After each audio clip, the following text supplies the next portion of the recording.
I can do it, she protested. He lifted the machine out of her reach and watched her in the mirror until she dropped her arms in resignation. She grunted in satisfaction and went back to the task of drying her hair. When it was dry enough to suit him, he ran a brush through the dark, silky mess and then tied it back with one of the hair ties lying scattered on the dress table. He picked her up again and deposited her back onto the unmade bed, tucking her under the covers and tossing the tool aside before climbing in beside her and dragging her stiff body close to his. She lay with her head on his chest, listening to his heartbeat steadily beneath her ear and wondering what this was all about. He remained slanted through and eventually Bronwyn relaxed enough to drift off to sleep again. Bronwyn cautiously opened her eyes to a sunlit bedroom. There was no sign of breeze, and instinct told her that it was way after midday. She heard Kaela's joyful laughter outside, and she guessed the little girl was in the swimming pool, probably with her father, who was diligently teaching her how to swim.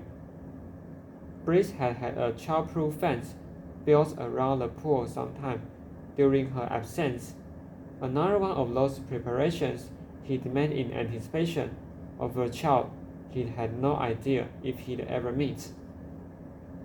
Bronwyn sat up shakily, feeling refreshed yet strangely hollow. She feels like someone who'd had a long and desperately needed sleep after the death of a loved one, only to wake up to the discovery that even though life would go on, it would be forever marred by the tragedy of loss. She could not remember the last time she had slept so soundly, possibly that night before leaving Breeze 2 years ago.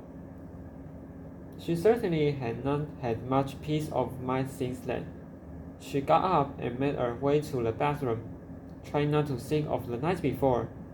She wasn't sure what any of it had signified and definitely wasn't sure where it left her and Breeze.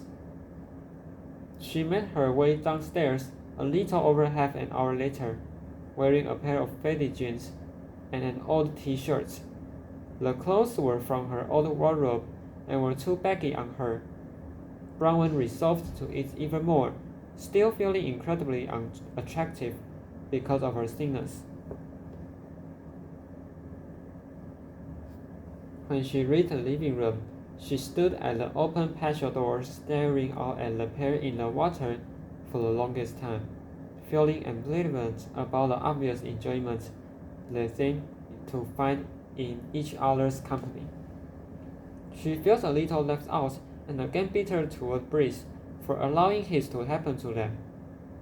She was about to turn away and head in search of something to eat when Breeze glanced up and caught sight of her. She could not see his expression because of the sun scared off the water, but he went strangely still before heading toward the side of the pool and depositing a protesting Kaela on the paving before having himself out alongside her.